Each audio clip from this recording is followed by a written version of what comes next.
અને એમાં પણ જો વાડી હોય ને ભજીયા મસ્ત બની જાય તો કેવી મજા આવે. અને આ મસ્ત ભજીયા બનાવ્યા હતા. અને એ વાડીએ પહોંચવા પહેલા તો આપણે છે ને 139માં દિવસથી આપણે મિત્રો પહેલા તો આપણે શરૂઆત કરવી પડે. પહેલા ઉઠી ગયા છીએ અને સિમ્પલ એક્સરસાઇઝ સિમ્પલ સ્ટ્રેચિંગ ને બધું કમ્પ્લીટ કર્યું છે. શું કામ સિમ્પલ થયું બધું એ પણ તમને આગળ ખબર પડી જ જશે. કારણ કે હું કાંઈ તમારાથી કંઈ છૂપ રાખતો જ નથી. જો જેમ તમને કીધું હતું એમ ઉઠી ગયા છીએ પહેલાં તૈયાર થઈ ગયા છીએ. એક્સરસાઇઝ કરવા માટે નહીં, ઓફિસનું કામ જેટલા માટે. ઓફિસે જાય છે ને સવારે વહેલા ઉઠીને મજા તો એમ ના નથી, પણ રાતે વહેલા હોવી પડે એની માટે એમાં ના નથી.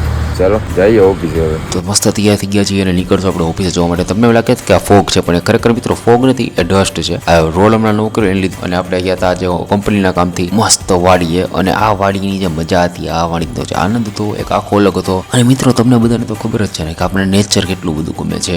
નેચરને લગતી આપણે એટમોસ્ફિયર છે અને આ બધું આપણે કેટલું બધું ગમે છે. અને આવા મસ્ત નજારા હોય ને આપણને મસ્ત ઓર્ગેનિક એ બધું ખાવાનું હોય એ પણ તમને આગળ કહું છું બધું. અને એમાં પણ જો વાડી હોય ને ભજીયા મસ્ત બની જાય તો કેવી મજા આવે. અને આ મસ્ત ભજીયા બનાવ્યા હતા.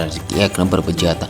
સૌથી વધારે આકર્ષણનું કેન્દ્ર તો મિત્રો હતું અજમાના ભજીયા હતો. અને આ ભજીયા તો આપણે લાઈફ ટાઈમમાં પહેલી વાર ખાધા. અને આવું મીઠું નારિયેળ પાણી એ પણ લાઈફ ટાઈમમાં પહેલી વાર, કારણ કે તાજું નારિયેળીમાંથી ઉતારેલું એવું મસ્ત મીઠું પાણી હતું ને કે આપણને પહેલાં તો લાગ્યું નહીં કાંઈ એટલું બધું મીઠું હશે, પણ જ્યારે પીતું ત્યારે એવો આમ શાંતિનો અનુભવ થયો ને આપણે વાત જવા દો. ને આ જો એટલા નારિયેળ આપણે પી ગયા છીએ. અને લાસ્ટમાં ખાધું છે નાગરવેલના પાન. અને એની પાનની મજા પણ મિત્રો અલગ જ છે. અને આ ગાયું પણ આખી એને વેલ કેર ગાયું છે, તો બહુ મસ્ત હતી. ના પાણીના નજારાઓ છે, આખી ફીલ અને આખી વાઇબ્સ બધું પ્યોર ઓર્ગેનિક. બસ હું એટલું જ કહેવા માંગીશ. અને જો આપણે ફૂલ એન્જોય કરીએ છીએ આ વાઇબ. અને લાસ્ટમાં આપણે મિત્રો ચા એન્જોય કરશું. આપણે ગમે ના જઈને આપણે ચા એને આપણે ગોતી એટલે આપણે એને ગોતવા ન જવું પડે. બસ જો આ ઘટના છે.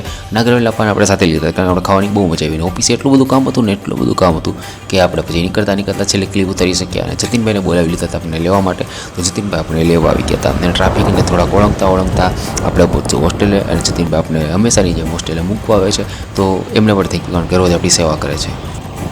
તો હોસ્ટેલે પહોંચી ગયા, ફ્રેશ થઈ ગયા, તેલ બેલ નાખી લીધું મસ્ત વાળમાં. હવે લખવા બેસતું. અને રૂમમાં કોઈ નતું, મને એમથી રૂમમાં ક્લિપ ઉતારી લીધું. તો લખવા બેસતું હવે બુક પડી છે સાઈડમાં, લખી લઈએ એટલે લખી લેશું વ્યવસ્થિત. અને આવતીકાલે હવે વહેલું નથી ઉઠવાનું, પણ હું એવું વિચારું છું કે થોડોક આરામ કરી લઈએ, કારણ કે હમણાં બહુ સ્લીપ સાયકલ આપણી વ્યવસ્થિત થઈ જ. આપણે મંગળવારના આવ્યા ને તે દિવસના આપણી સ્લીપ સાયકલ આમને આમ વહેલા ઉઠાન, મોડા સુતાન, પાછા વહેલા ઉઠાન. તમારું એન્ટરટેનમેન્ટ ઓછું નહીં થાય. Let's make tomorrow better than today. જય માતાજી લખતા જાજો અને મળતા જાજો. Thank you.